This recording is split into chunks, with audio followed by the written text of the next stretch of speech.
Warahmatullahi Ya, dokter. wabarakatuh. Alhamdulillah. Dari Terengganu, bila dia datang ke Terengganu? Malam. Semalam, Baiklah, kita tahu bahawa Ramadan ini, orang semua tahu, bila Ramadan saja orang Islam berpuasa. Tapi sebenarnya apa Ramadan di sebaliknya sebenarnya? Terima kasih. Assalamualaikum warahmatullahi wabarakatuh. Apabila kita membicarakan tentang Ramadan, maka kita dapati bahawa Ramadan adalah satu bulan yang cukup istimewa, yang disambut dengan penuh sambutan oleh umat Islam. Jadi dalam hal ini, alangkah baiknya setiap daripada kita sebagai seorang Muslim membuat ulang kaji untuk memahami tentang ibadah puasa ini, memahami tentang falsafahnya, iaitu bulan Ramadan ini adalah bulan ibadah. Bulan Ramadan ini adalah bulan keampunan. Ramadan ini adalah bulan rahmat. Ramadan ini merupakan bulan kegembiraan yang mana perlu disambut dengan sebaik mungkin. Jadi dalam hal ini jangan kita memandang mudah ataupun memandang ringan kepada bulan Ramadan ini, sebab ada sebahagian daripada umat Islam bila datangnya Ramadan mereka merasa susah. Oh betul, tak makan tak minum. Tak makan tak minum, itu yang susah. Ada yang kecewa, ada yang kadang-kadang bila datang Ramadan ni dah mula ada datang penyakit gastrik, dan macam-macam lagi hal yang berlaku di kalangan umat Islam. Jadi sebab itulah kita hendaklah menyambut bulan Ramadan ini dengan hati yang terbuka, di mana bulan Ramadan inilah bulan di mana kita nak tarbiyahkan jasmani kita, jiwa kita sebagai seorang Muslim yang baik. Itulah di antara falsafah yang perlu kita faham. Baiklah, ramai orang tahu Ramadan itu berpuasa, dan berpuasa itu Ramadan, dia saling berkait. Tapi sebenarnya sejarah Ramadan itu macam mana, dokter? Dalam hal sejarah ini, Allah Subhanahu Wa Taala telah berfirman dalam Al-Quran, Bismillahirrahmanirrahim, Ya ayyuhalladzina amanu kutiba alaikumus siyam kama kutiba alal ladzina min qablikum la'allakum tattaqun.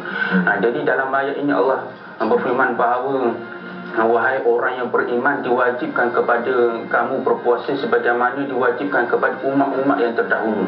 Ini bermakna umat-umat yang sebelum daripada umat Muhammad sudah pun berpuasa.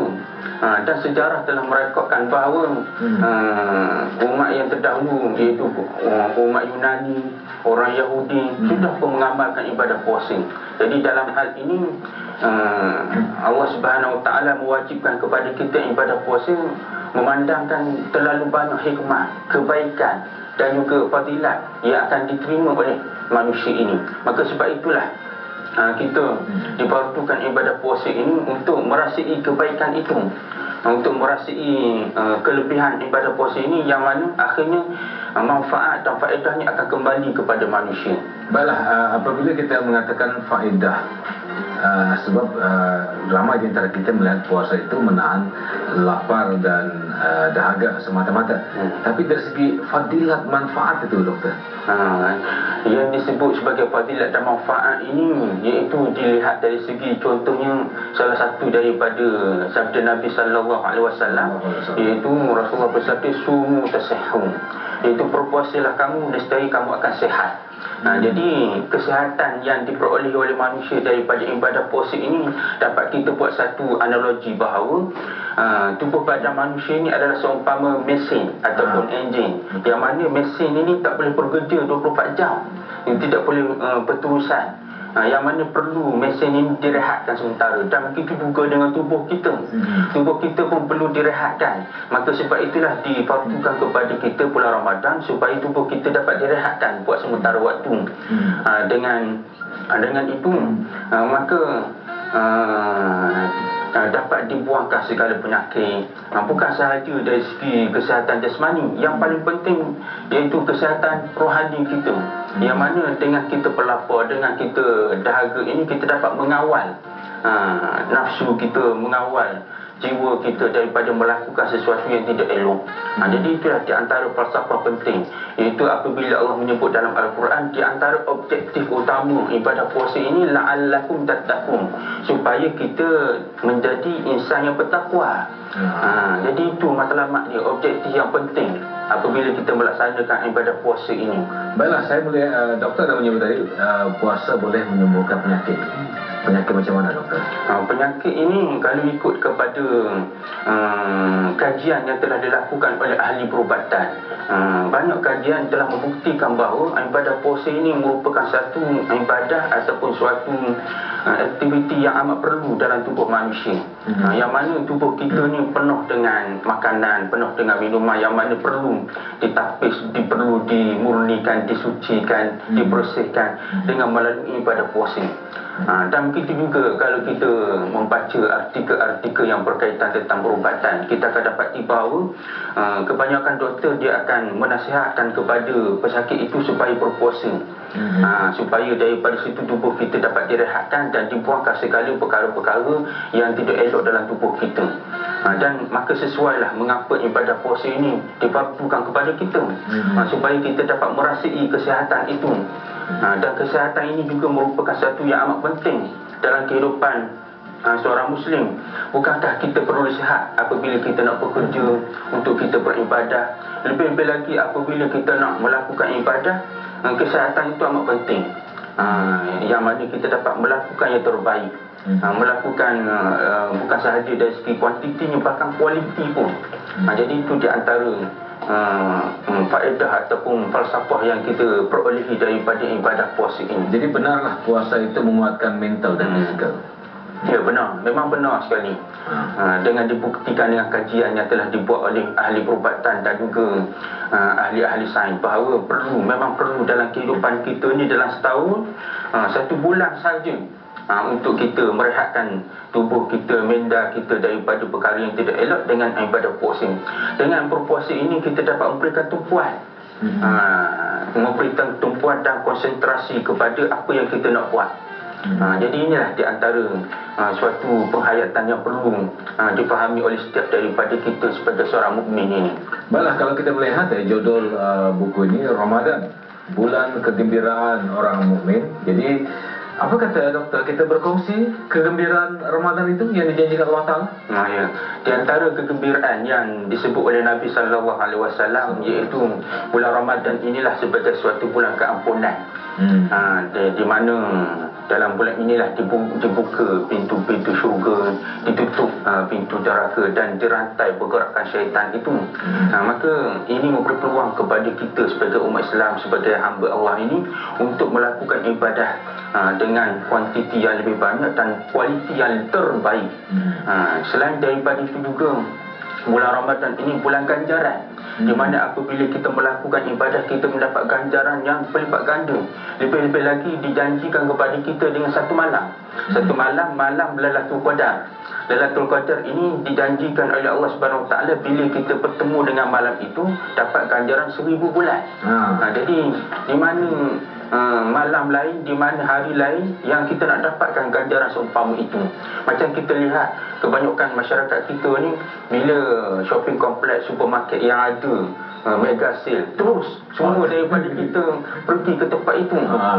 Jadi begitu juga bulan Ramadan ini menawarkan bonus yang berganda, ganjaran yang berlipat ganda. Maka maka amat rugilah kita kalau kita tidak merebut kelebihan yang ada. Padahal Ramadan ini merupakan mega sale. Mega sale juga. Itulah perumpamaan yang boleh kita buat apabila kita nak melihat di mana kelebihan dan fadilat itu. Baiklah, setiap manusia mukmin, muslimin dan muslimat, ingin sesuatu yang besar seperti mega sale ini. Dan pastinya malam Lailatul Qadar itu menjadi sasaran, menjadi impian setiap orang. Macam mana kita nak dapatkan malam Lailatul Qadar? Ini merupakan suatu rahsia yang hanya diketahui oleh Allah Subhanahu Wa Taala, yang mana ada hikmahnya mengapa tidak ditentukan malam apa, hari apa. Walaupun di sana ada beberapa hadis yang menyebut ada malam 21, malam 23, malam 25, malam 27, malam 29, malam-malam yang ganjil. Akan tetapi kita sebagai seorang mukmin, kita hendaklah istiqamah. Jangan kita menentukan satu malam saja. Kita hendaklah berusaha setiap malam, iaitu daripada malam pertama sampai kepada malam 30. Yang mana kita jangan memilih hari, sebab kita sebagai seorang muslim, ibadah kita ni tidak bermusim. Jadi kita tak boleh mencari malam-malam tertentu. Kita buat semua malam. Maksudnya pasti ada satu malam itu Lailatul Qadar. Pasti ada satu malam. Nanti apabila kita tahu katalah malam 27, sudah pasti semua daripada kita hanya menumpukan malam 27. Malam yang lain tak ada. Jadi sebab itulah dirahsiakan malam itu, supaya ada timbul suatu istiqamah, sesuatu usaha mujahadah dalam diri kita ni. Tapi Lailatul Qadar Rasulullah ada bagi tip kan? Ada tip yang jadi ada di antara ulama ia telah menyebut di antara tanda-tanda malam Lailatul Qadar, iaitu malam yang tenang, malam yang mana tidak hujan, malam yang mana keesokan harinya tidak begitu panas. Jadi itu di antara tanda-tandanya yang disebut oleh ulama-ulama bagaimana kita nak mencari malam Lailatul Qadar ini. Baiklah, Ramadan ini sebenarnya bulan yang hebat. Memang hebat. Apakah sejarah yang berlaku pada bulan Ramadan? Jadi sebagaimana disebut tadi, Ramadan ini bulan kegembiraan, bulan jihad, bulan sejarah. Jadi di antara sejarah yang paling penting sekali iaitu turunnya Al-Quran. Al-Quran ini merupakan kitab panduan kepada kita. Yang mana Al-Quran itu diturunkan pada malam Lailatul Qadar. Inna anzalnahu fi Lailatul Qadar. Itu.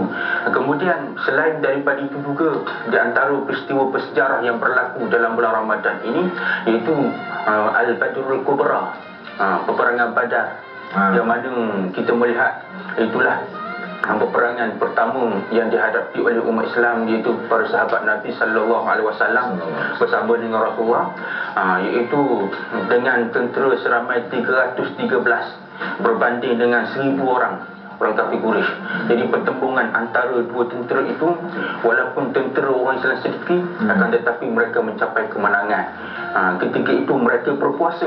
Jadi berpuasa itu tidak menghalang mereka untuk mencari kemenangan, untuk membina kekuatan. Mereka ada kekuatan rohani, kekuatan fizikal untuk menghadapi tentera orang kafir itu, sehingga mereka mencapai kemenangan dengan berkat kesabaran mereka, jihad mereka, ibadah mereka. Jadi daripada semangat inilah maka kita perlu hidupkan dalam jiwa umat Islam kita ni untuk mencari keredaan Allah, untuk mencari keberkatan Ramadan ini. Baiklah, terima kasih doktor. Alhamdulillah, mudah-mudahan Ramadan ini memberikan kita kebaikan, lebih banyak kebaikan. Terima kasih doktor. Terima kasih Dr. Engku Ahmad Zaki. Dan buku ini merupakan kajian sebagai ulang kaji untuk kita.